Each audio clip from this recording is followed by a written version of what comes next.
what specific steps should we expect from COP29 to ensure that real, efficient, and impactful results are achieved this time.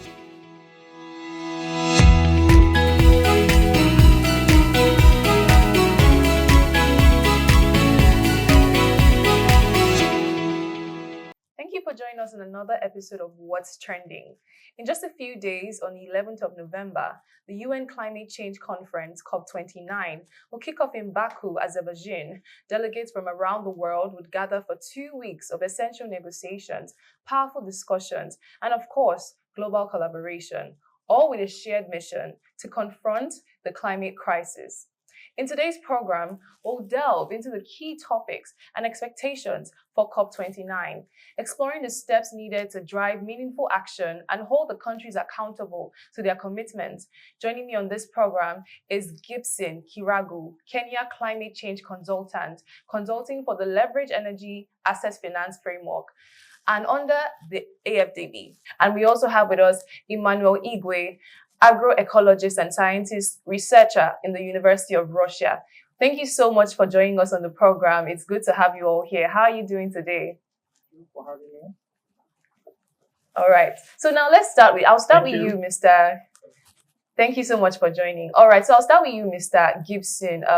We have the COP29 approaching by next week, by Monday, I believe it's going to kick off. So with the COP29 approaching, what real progress should we expect to see in terms of climate finance for countries? Because this year, especially, there's been a lot of countries that have been affected by climate crisis. So now let's first of all start by looking at what is needed in financing for this particular country. So what real progress can we expect to see in terms of climate finance for countries that have been most recently affected by climate disasters?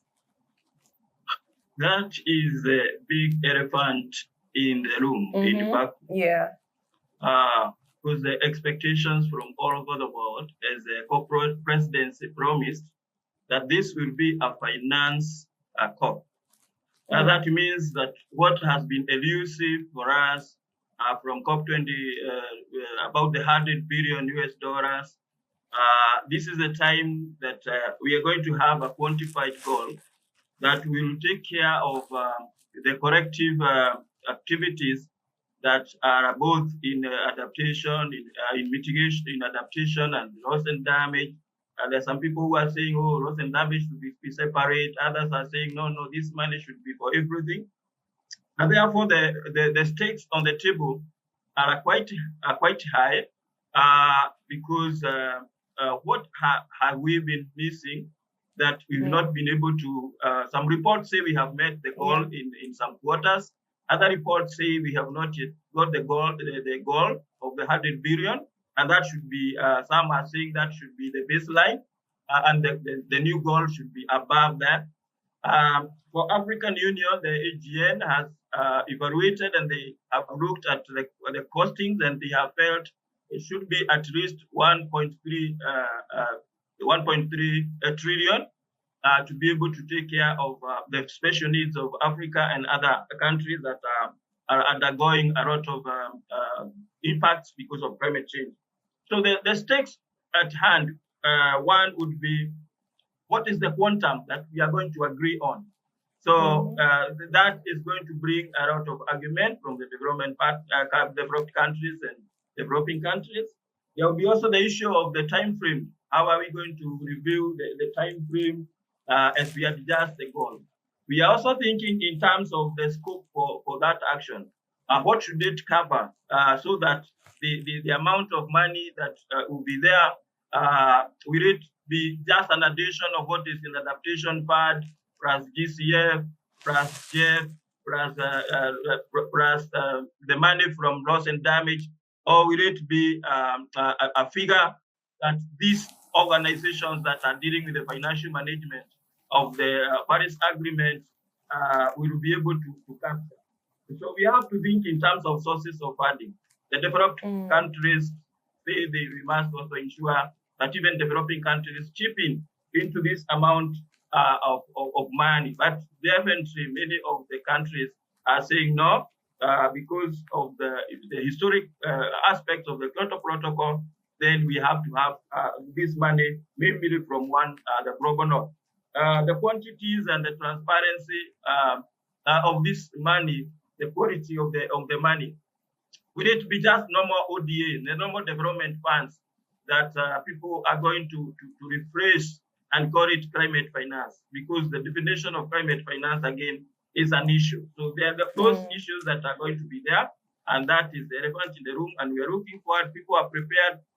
Some are digging their trenches, but my plea is that we go with an open mind, we go ready to negotiate, we go ready to see that we are all suffering under the impact of climate change, and we need to agree to a midway path that can help our planet. Thank you. All right. Thank you so much for that, Mr. Gibson. Yes, so Mr. Emmanuel, I'll come to you now. Looking at this particular issue in terms of what countries need to do to improve climate financing. Now, let's look at it from the aspect of accountability measures. What specific accountability measures do you think we need to put in place in this upcoming COP conference to ensure that each of these countries are actually able to deliver the financial support that they pledge towards climate financing in terms of the disasters that has come upon certain countries because of this climate change? So what specific accountability measures do you think needs to be put in place to ensure that each of these pledges, each of these standards, each of the decisions made are actually delivered towards reducing this particular crisis? Yeah. Thank you so much for this time and for inviting me. When we talk about the accountability, over the years, we have seen a lot of fund being channeled to climate financing, and the little result have been seen over the year. So, going straight to your question, I think the most important thing is to look at the government policy framework. Not just that, because we have a very good framework from different countries, and you find out that the implementation is not significant enough to prove that kind of fund. So there's need for the committees to look at the framework that this money has been charted to, and to see if this money is actually going to the grassroots level. So there's need to checkmate measure to ensure that when this money is being appropriated for this money has been appropriated, that those who are responsible for this actually make use of this money starting from the grassroots level, because most time you look at just appropriate money from a federal level, or from just don't check the chains or how the money has been used, and there is not a need. In fact, there's need to for them to review already existing fund to see if there's any issue to correct from that point before talking about the new one, because you can't just begin to talk about the put money in a place there's no need for, there's no already existing transparency capability. So I think there's a need to be done in that regard, and because we can't keep talking about climate financing without actually seeing the result. And this is one of the reasons why we have enough in some developing countries where there's a argument, a debate that a lot of money has been put into use, and there's no any impact on that. And this is quite very, very painful, because in the developed country, in the most developing country, you see a lot of things are being done, like response measures and all resilient crop development, hybrid crop, and all this has been developed from the same framework of financing. So why can't we expand those things in places like Africa, some part of Asia countries? So there's need to be done. We need to hold those who are actually drafting this policy to see if this policy is meeting the need, or if it's not meeting the need, then there should be a kind of rethinking of if they can redraft it to ensure that there's a good monetary measure put in place to ensure that this money is actually getting to the grassroots, the target user, which is very, very important. And if that is put in place, I think then we can talk about the COP29, then we can say, okay, this money coming in place can be usually used to get used to the right farmers or the right end user. Thank you. All right. So I'm sure you're aware that in COP28, COP28 actually marked the first time that fossil fuels were explicitly mentioned in a COP decision. So now that we have COP29 coming up on this, now looking at this issue of use of fossil fuels, how should the conference look towards enabling countries to realistically transition away from fossil fuels in a just and equitable way, rather, especially for countries that are heavily dependent on this sector. So in what exactly should we anticipate, or what exactly can you say we should expect from COP29 in terms of being able to support countries to transition away from fossil fuels, especially countries that are reliant on this for their economy boosting and all of that? So what exactly can we do in that particular aspect? So that's to you, Mr. Emmanuel. Okay, thank you so much again. I think that is very interesting. Talking about promotion of green energy. So we look at, okay, going to the green energy, but that's just alternative for that, because we look at hydro energy, we look at other source of energy. Because we can talk about fossil fuel without providing the people with the alternative to that. So, and just like you rightly said, moving to that fossil fuel is a very interesting discussion. But we should look at what are the structure, what are the plans already on ground. So is this country, are they ready to absorb the green energy policy? Because this is a very interesting discussion in the COP. Because one, we know that Africa actually have one of the high emitting greenhouse gases, and if they can actually make use of green energy like hydro energy, hydropower energy, this actually can cut the use. But we can just talk about that. We talk about the feasibility of it, how possible it is. Now look at, okay, the finance, because when we talk about that kind of energy, you need a high technical efficiency country. We also look at the country who has the financial capability to manage such things. Like for instance, places like Russia, there is most developed country like US, you can see power of nuclear energy and all that. These are very, very high tech country in the world. And so taking into the less technological backward country. So there's a lot of things to talk about. Talk about how do these people actually, first of all, they should talk about, first of all, real orientation for them to understand the implication of fossil fuel. They need to understand how dangerous it is for the climate, for the planet. If that is addressed, that is more of awareness creation or the danger of that. Then when that is already built up, then we can talk about how do we actually integrate these users to begin to absorb the clean energy in a very, very affordable manner, not too high, but in a very, very short range. But possibly as time goes on, they were able to actually fully integrate to that. So we should pay more attention to what we call locally alternative fossil fuel, which is some countries have it like hydropower. They can actually begin from there, and some countries can actually integrate from their from wind energy or wind kind of energy generated from the wind from there. But that is just the way we can actually move away, shift a little bit from these fossil fuel usage. And so, okay, if the country is ready, we can talk about what we call electric cars and all that. These are some of the things to reduce rate of car used by most of our automobiles and all that. This is possible, but it still boils back to what I just said earlier. How are they ready to absorb it? Because these are very, very highly technologically powered innovation, which does not need high tech efficiency to maintain it and to keep using it. So it is possible, but it will take quite a very little time for it to be fully integrated in those countries. Thank you. All right.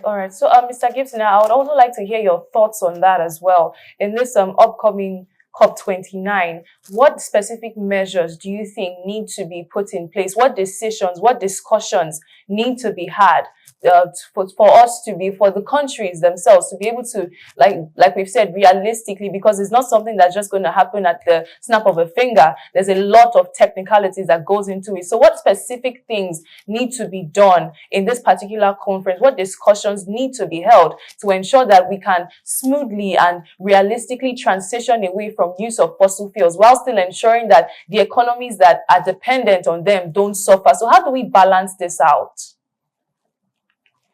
Thank you for that question, and I'm in agreement with Emmanuel. But I want to look at the issue of who really would oppose the discussion to transition to renewable energy. Definitely, these are the same people that are heavily dependent on the fossil fuels. So there has to be the issue of just transition such that they are not made vulnerable economically or socially just because they have been moved to renewable energies.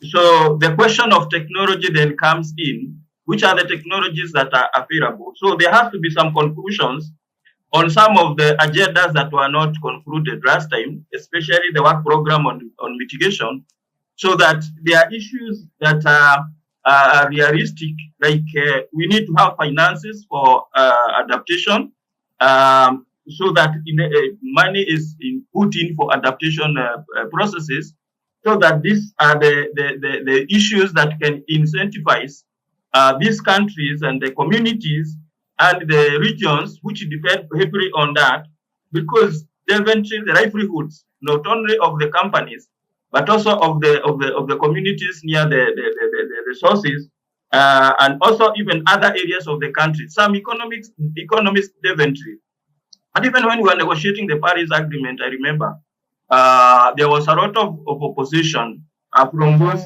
countries that are heavily dependent on oil. And now we have the advantage that COP29 is happening in a country that is also dependent on that.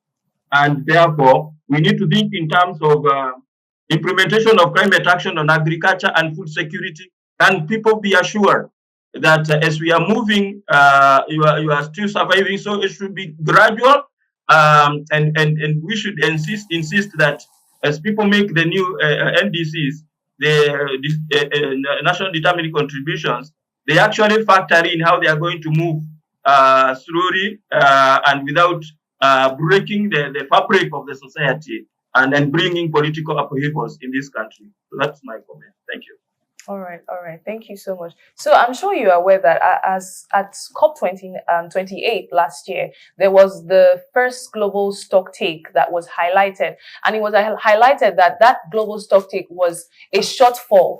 There was a shortfall in action to keep global warming in check. And so in response, countries pledged to triple renewable energy and double efficiency, especially towards 2030. So what specific strategies should we expect to be employed in this upcoming conference that can accelerate this shift towards renewable energy and doubling energy efficiency in these countries? Thank you. Let me come on this one and say that it's my understanding that this what was agreed globally needs to be domesticated nationally, so that the new policies that are being developed, the new bills, the new budgets that are being made in countries, and also registration is taking care of that. Yesterday, I attended a meeting of the new determined contribution 3 for Kenya, the sector that is on energy. And the question of how do you leverage energy access finance in the country? We've tried to do an assessment for Nigeria at the African Development Bank. You may have seen the report or participated in the validation workshop. And now we are doing one for Kenya and Ethiopia and Tunisia. We want to see for the renewable energy, how do that needs to be employed in adaptation programs, so that all the adaptation program we are now discussing at COP29, the global goal of adaptation, and increasing adaptation. In fact, yesterday the COP president talks about adaptation will be an issue when he was talking to the African group of negotiators. He actually said that adaptation will be a great deal because there is the agenda on the special needs of vulnerable countries like in Africa. So we have to think of all those activities at adaptation in all sectors. Can they use renewable energy? Because they all need some energy. So if it's agreed that whatever project you write for adaptation, you have renewable energy as a source of your energy, then of course you'll be tripling energy use in renewable. What about the issue of backup for climate proofing the existing grid? The existing grid, when it goes off, Are we going to employ generators that are going to use diesel and petrol, or can we employ renewable solar, renewable energy systems that are going to take care of backstopping and climate proofing the existing energy infrastructure, so that as we are doing retrofitting, we are actually bringing in the new system. And lastly, I want to emphasize there is need to mention when the discussion will be going on in COP29 about the new the new NDCs. That what we should be looking for is that these commitments that were made in COP28, have they been factored in the new programs that are going to be put in mitigation and adaptation, or are we just going to have a lifting of government projects that can be done by normal development by their government, are put lifted to the NDC document?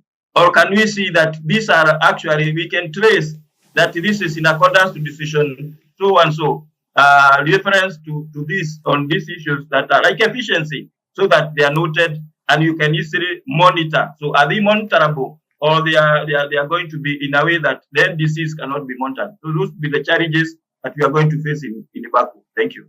Okay, thank you so much. So, Emmanuel, I'll ask you now, looking at the situation of adaptation in certain, especially developing countries, Mr. Gibson has already laid down some of the obstacles we face. So, but I also want you to let us know, what do you think are some other obstacles that these countries, especially like you said, African countries especially, that we might face towards this particular shift of using renewable energies? What specific obstacles do you think we would face? And if so, how can we address these obstacles that may come our way towards this transition to use of renewable energy? Actually, it is still going back to what I totally agree with what Mr. Gibson has just rightly said. This is just simply going back to NDC, National Development Contribution. So it is very important for us to understand this part before we talk about the measure, because talking about this COP, they have been a framework for this. So the problem now will be effort to actually adapt this, which he has already defined everything that's supposed to be. So I will just try to add little things there.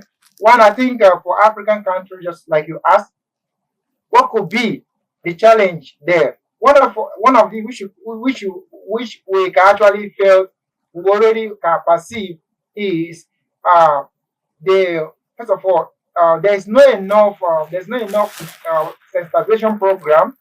There should be a strong build up awareness creation on this, and this should be also, there should be a very kind of a flow up measure to ensure that people actually understand what right thing to do.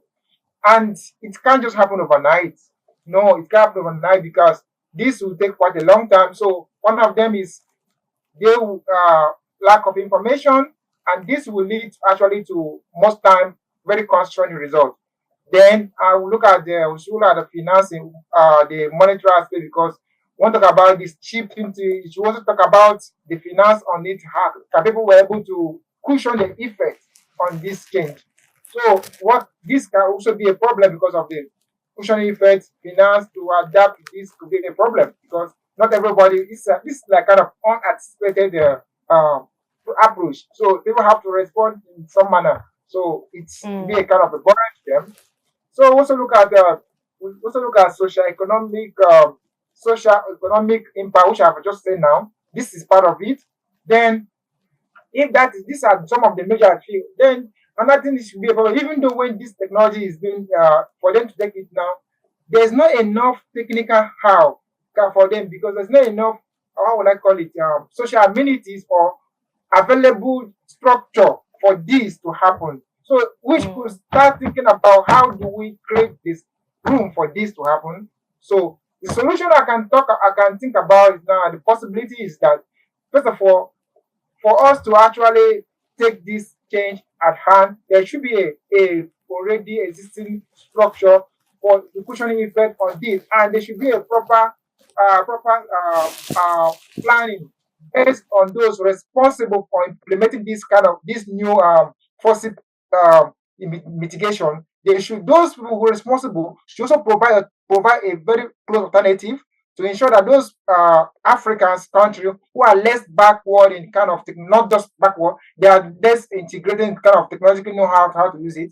They should also provide those people with friendly and cushioning measure so that they were able to be able to adapt it. And again, cost efficiency is very important now, because we should talk about how do we reduce the cost of that, because when this thing happen and the cost is so high, or to adapt is so high, it become a very, very big burden for the user. So we should talk about how do we make it more affordable and accessible to the end user. Thank you. So let's take a short break now. And when we come back, we'll continue this conversation from the aspect of deforestation. Please stay with us.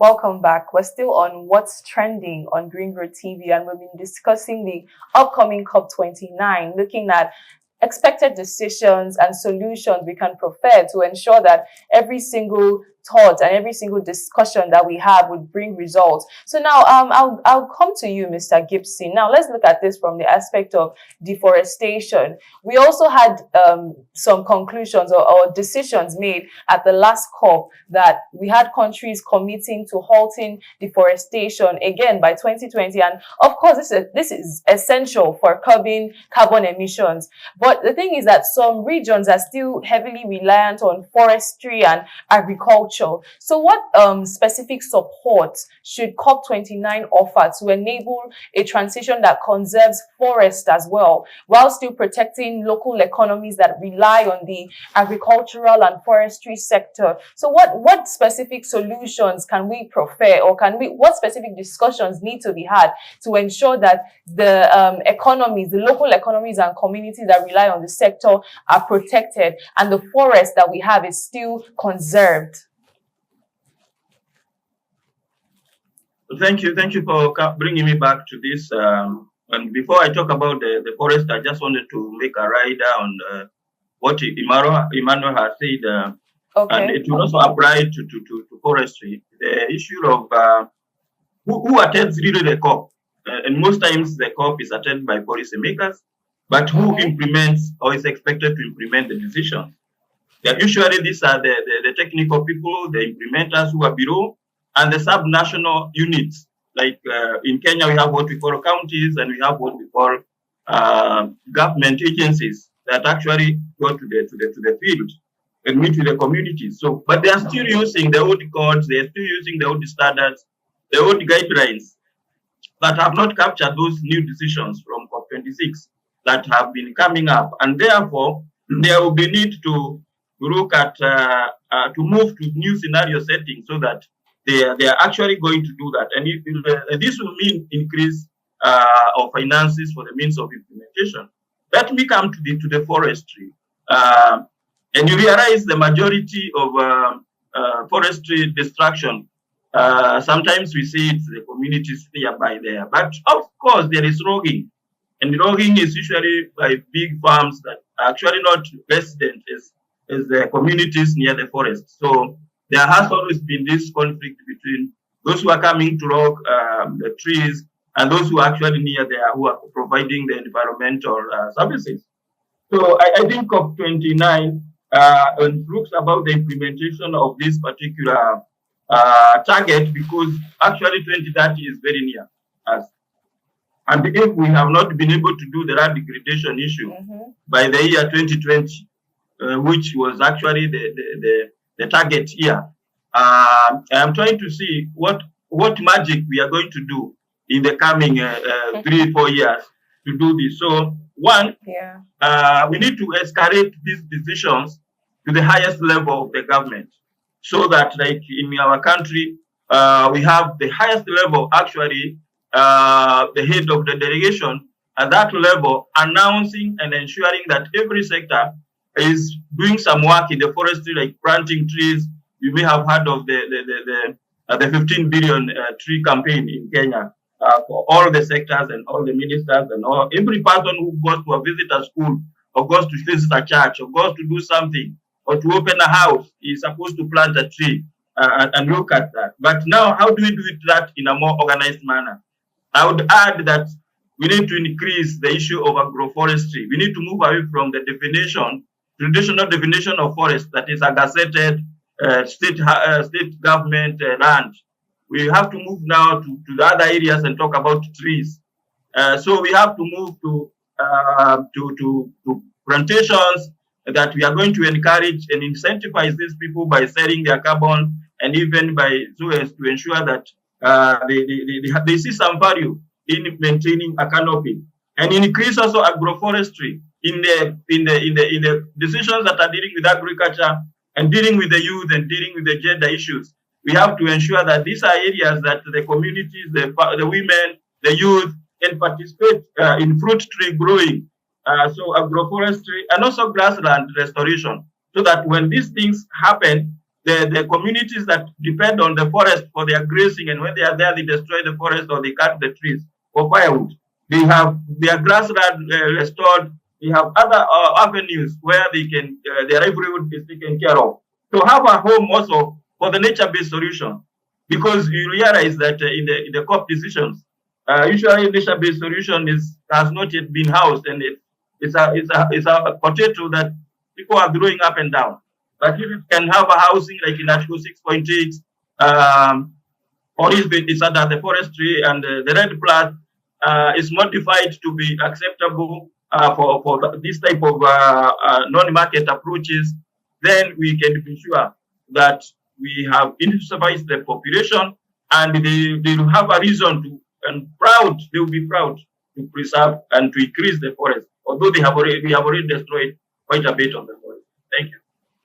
Thank you so much. So, Mr. Emmanuel, I mean, you're an agroecologist, so I don't know if you have any thoughts on that, looking at how we can conserve the forest while still protecting local economies and communities that rely on this sector. Okay, thank you so much for the question again. I so accepted what my senior colleague just said. First of all, like he said, there's need for more intensive intensification, sustainable intensification on agroforestry. That is one of the major where we can have this thing in a natural form. Then you can see that we can look at what is the actually cost of this. What is the actually cost of this deforestation? We look at mostly it's by economic benefit and all that, and sometimes you can look at a lack of implementation of government policy. There's already a specific policy on this, but they are not being monitored. So we should look at who are those responsible for this implementation. Then there should be a kind of a review on this, so that if the policy existing is not sufficiently protecting these foreign resources, then we should look for a way of amending it or trying to redraft it. That's one key. Then we'll look at the economic base. What is the cost of it? Like I say, the economic source. Is there any way we can actually source that resources to make sure that these people will not keep hurting the natural resources? So this is another way. So looking at agroecology as my profession is very, very important to understand that most like African countries, sub-Saharan Africa, there's a lot of deforestation going on. Because of the most simple reason for this is because these things, there's no a kind of a punishment or kind of a stronger measure like can checkmate when this thing happen, this should happen. So when that happens, people take it for granted. They can just go to the forest, get some economic sources destroyed without a significant result. The truth is that if you look at the long-term game, they look at the short-term game for this. Don't look at the long-term game. The short-term game, the income they got from the immediate point, but the long-term, the long-term suffering is the unsustainable processes. So we should also range them on this. They should understand the implication, and the government policy should also review their policy to see if it's sufficient enough to protect these mineral resources.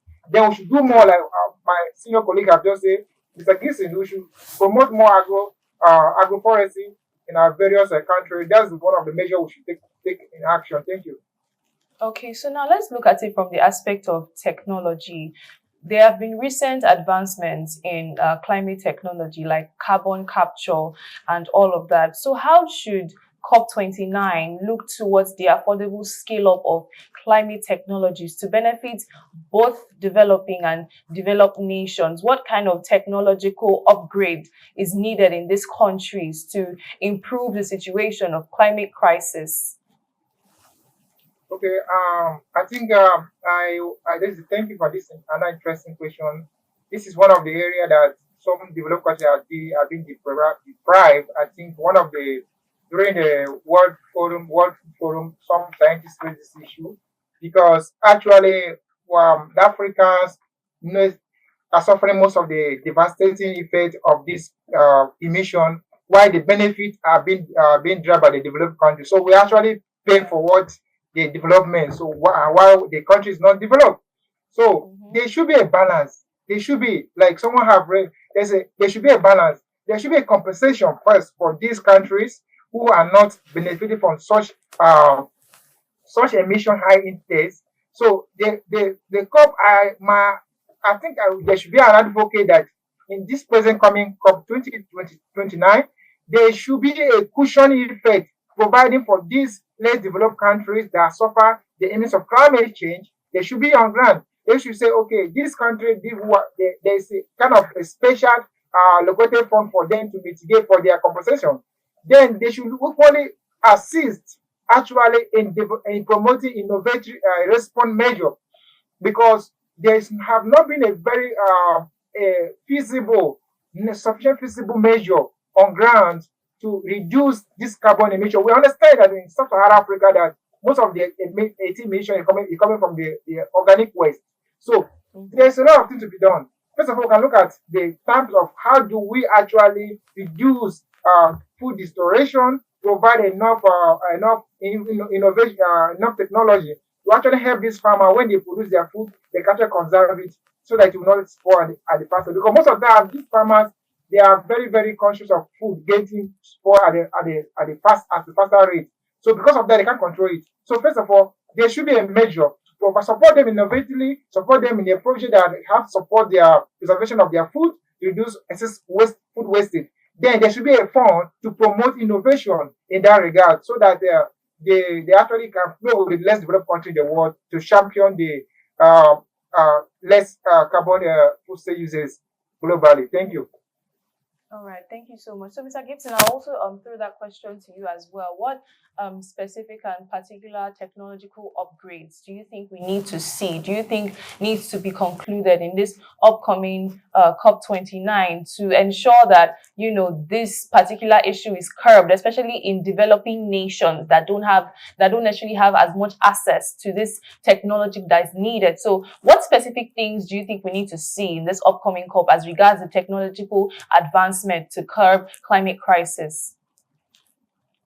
Oh, thank you for that question, and I agree with my colleague. Now, let's think in terms of polluter pays principle, which he has alluded to. In the commuter pays principle, we mean that we don't want to encourage, because of the integrity issues, we don't want to encourage you pay me because you are upstream of my farm and my house, so that your sewage can continue passing in front of my door. So the gentleman way of handling is that you repay me because your sewage busted and it passed through my house. But as you continue paying me for daily situations and give me some way of passing over, you are also calling your brother to ensure that you stop the sewage from coming from your house. So we should have some target that within a week or within 2 days, within 3 days, the sewage will stop. And once the sewage will stop, then we can continue saying, can you pay me a bit more because I still have to take my kids and my chicken to the veterinary and to hospital because they drank your sewage. That so this is the situation we are having now, where we are having that this capture, the capture and also the waste management and things like that. You realize most of the time and most of the agreements is that somebody wants to take it from a developed country and come and store it in a developing country. Or in towns, like we have had a case where somebody wants to take from the big town, Nairobi, Abuja, wherever, and go to a rural town, a rural area near a forest and try to store whatever, whether it is the carbon, whether it is because with the technology, the knowledge is not there to know what happens if it breaks or it leaks within the next 3-4 years. So that even the people who are doing the technology have not yet discussed and agreed finally, and it has not really been accepted by the community. We have a problem of the public where these things, the technologies are going to be done. How is the public participation? Or we are just promoting some mega companies that are innovating, and we pay them a lot of money. They do the innovation, they do a prototype, then they take the billions, and then they disappear before they have made an appropriate technology that is acceptable within the area. We were having a problem the other day because of floods within Eastern Africa. And there was this issue of could there have been somebody who was doing drought seeding, which is also an innovation that we are not only pushing but trying to solve droughts. And then somebody was saying, what happens when you crowd seed in your area and then the overflow of the rain, actually because of the wind, comes to my farm or comes to my area, comes to my country, and I was not ready for it, and I was not prepared with the drains and all that for that excess water. Are you able to compensate me? So these are the issues. And so the issue of integrity of the technologies and the issues of the benefit to the people who have not yet understood, and yet they are going to give their land, they are going to give they are going to give their areas, and they are really not benefiting from the issue of climate change impact, because the person that was emitting continues to emit or even emit more. I am surprised when I see now some countries trying to bring back what already they had closed down as part of our agreement of going to the green technologies. So when that happens, then the issue, and that's why we are having in Article 6 the issue of avoidance of some projects. And some people say, can you keep your coal down there? And you have never used your coal. While the ones who have been using their coal, they are saying they are modifying their factory to greener coal.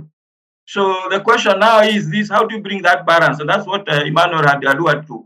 How do you bring that balance so that those who need to develop and can develop with some greener energy, and those that have already developed are actually helping us and selling this technology? It's becoming very hard to bring a license to be able to manufacture even the panels and whatever the new technologies for renewables, to bring them to Africa, to areas that need the whatever. So you find that in the final analysis, the increase in the prices of these new technologies is so high that I'm made more vulnerable because I have to look for money to buy those panels, whatever. Today, somebody was calling me, asking me, where can I get added panels for my school? Because the cost of electricity is too high.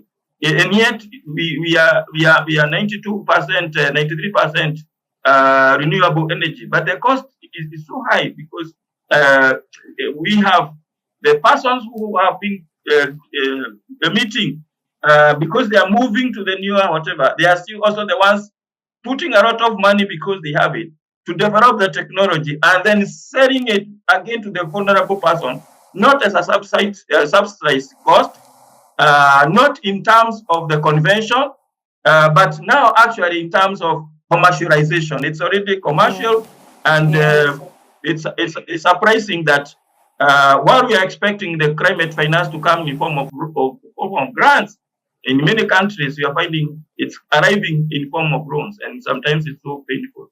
Thank you.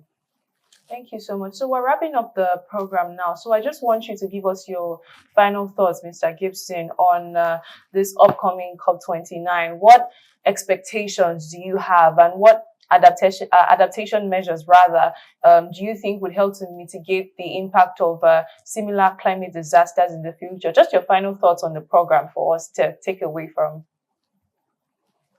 Thank you. Thank you. There are a number of issues that were not concluded, which should be concluded. One of them we are waiting for eagerly is the global goal on adaptation, the indicators, the 5,000 indicators that were proposed by groups, nations, and companies and observers. The 78 experts, I hope they've written a report, and so we are expecting to have some indicators so that those people looking for adaptation projects and loss and damage projects can be able to write their proposals and access the funds, because you may not be able to access the funds if you don't have the proposals. And when writing the proposals, you must give indicators for monitoring and all that. So we need to have that conclusion. Two, I expect operationalization of Article 6. So 6.2, the cooperative arrangements should be concluded so that nations that have continued to engage bilaterally can engage. And finally, of course, 6.4, we know we have started implementing the Paris Agreement on credit mechanism, but we need to move fast so that those companies, the projects that were already under CDM, they can swiftly continue moving and new ones can be registered. And finally, I expect many to register in the non-market approach platform. It's called the NMA platform of Article 6.8, where countries say and institutions say, this is what I can offer in the means of implementation for capacity building or for finances. This is what I have for finances. This is what I have for technology, so that they are listed there. And then the countries also come and say, I want to achieve this. I want you to give me to provide this. That matching aspect of NMA platform should be concluded so that people can start benefiting from one another in a bilateral or a multilateral manner. Thank you. Thank you so much, Mr. Gibson. And over to you, Mr. Emmanuel, as well. Just your final thoughts on the program as regards your expectations and then specific adaptation measures that you would like to see from this upcoming COP29. Okay, thank you so much. As we come to the conclusion of our discussion today, I really applaud what my senior colleague, Mr. Gibson, has just said. And I don't want to repeat that again. I just want to add one or few words to that. I think I will expect that this should be more realistic. What I mean by realistic is that we should look at the capacity of these countries in the world, not just set a metric that's it's not difficult to attain. We should make it more realistic, more adaptable based on the country capacity, financial capacity, and the resource and the technology ability. So I should be more friendly. Then they should be like our discussion be. I expect if we really want to make have what we call a kind of a transparent transition to this positive work, they should also take in recognition that each country capacity, and they should also make sure that there should be a matrix to support those countries who are not able to absorb it at the full range, and there should be a supporting measure, and they should provide additional support even after the whole COPs. Because most times after COPs ended, you see the country will adapt it most fully, and everything should be just ended. There should be a follow up to that before, so that there be a subsequent review on what they have done so far, so that it can all go on a long way. Thank you so much for having me. Look forward to see you next time. Thank you so much, Mr. Emmanuel. Okay, and that's it on the program. As we look to COP29, we're hopeful for even stronger and more decisive action from what we saw at COP28. So with the urgency of the climate crisis and the ambitious goals already set, the question now is, what specific steps should we expect from COP29 to ensure that real, efficient, and impactful results are achieved this time? Well, thank you so much for joining. Through the whole period of COP29, we'll be watching closely as world experts, leaders, and policymakers come together to make critical choices for sustainable future. So join us throughout this COP29 for insights and analysis on Green Growth TV, where we'll keep you informed on every key development. Thank you so much for joining. I'm Tony Lubanjo. Till next time, do take care.